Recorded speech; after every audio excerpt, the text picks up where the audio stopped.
वो बाबा नहीं माफिया है, खुद की प्राइवेट आर्मी रखता है, आसाराम की तरह आश्रम में लड़कियां बुलाता है। जिसकी कथा में अखिलेश यादव लगाते थे जयकारे, वो अपने गुंडों से गरीब की जमीन पर करता था कब्जा। नाम में लिखता है हरी, हरकतें माफियाओं से भी गिरी।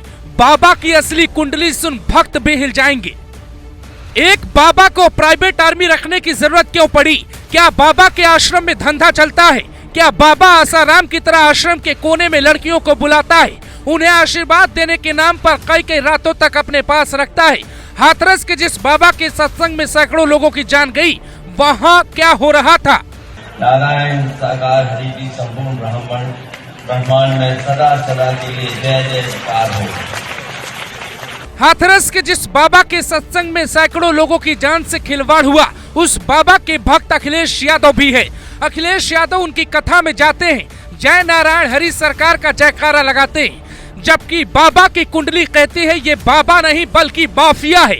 जिसके खिलाफ एक लड़की ने मुकदमा दर्ज करवाया तो यूपी पुलिस इसकी नौकरी चली गई। लेकिन ये घूम घूम कर हर कथा में यही कहता रहा कि मेरे सपने में भगवान आए और बाबा बन गया। यूपी के पूर्व डीजीपी विक्रम सिंह इसकी पोल खोलते हैं। वो एक इंटरव्यू में कहते हैं, काहे का बाबा, ये आरोपी नंबर 1 है। जिसके खिलाफ गंभीर मुकदमे दर्ज हो, उसकी चरणों की धूल के लिए जनता ऐसे तड़पती है जैसे उसे माथे से लगा लिया तो कल्याण हो जाएगा। इस बाबा का आश्रम जिस गांव में है, वहाँ एक हैंडपंप है। साल 2020-2022 के वक्त जब कोरोना का वक्त चल रहा था, बाबा के पास चमत्कारी पानी के लिए लोगों की लाइन लग गई।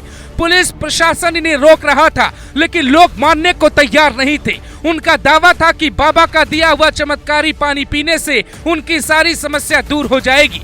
बाबा के घर के पास एक हैंडपंप भी है, जहां से पानी लेने के लिए लोगों की लंबी लाइन लगती है।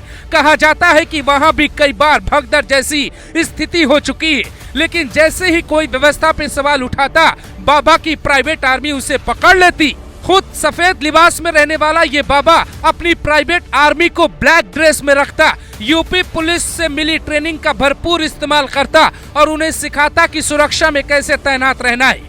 जो भक्त बाबा के आश्रम में पहुंचते हैं, वो इन ब्लैक आर्मी वालों को सेवादार बुलाते हैं। जो भी बाबा का भक्त बनता है, उसे भी ये सीख दी जाती है कि इंसानियत ही सबसे बड़ा धर्म है, लेकिन खुद ही इंसानियत का ठेंगा दिखाता है।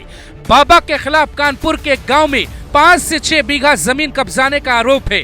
बावजूद इसके जब इसकी कथा में अखिलेश यादव पहुंचते हैं तो कई तरह के सवाल खड़े होते हैं, जिसका जवाब हमने भी तलाशने की कोशिश की। जो पता चला हैरान कर देने वाला है।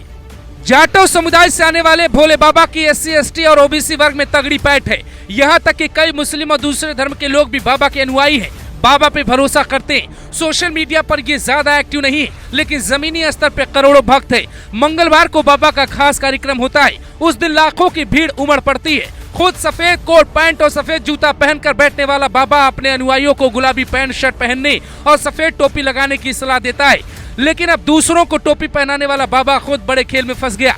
किसी भी वक्त पुलिस बाबा को गिरफ्तार कर सकती है, क्योंकि सीएम योगी ने हाई लेवल मीटिंग बुला के अधिकारियों को साफ कह दिया है कि जो भी दोषी है उसे बख्शना नहीं है। अब चाहे आयोजक की गलती मिले या बाबा की या फिर थाने के पुलिस कर्मियों की, सब पे बाबा का बुलडोजर तैयार है। लेकिन बड़ा सवाल ये है कि यूपी पुलिस के कांस्टेबल की नौकरी करने वाला एक आम आदमी इतना ताकतवर कैसे बना कि उसने प्राइवेट आर्मी बना ली? क्या जाति की सियासत करने वाले नेताओं से साठगांठ कर ये बाबा गलत काम करता था?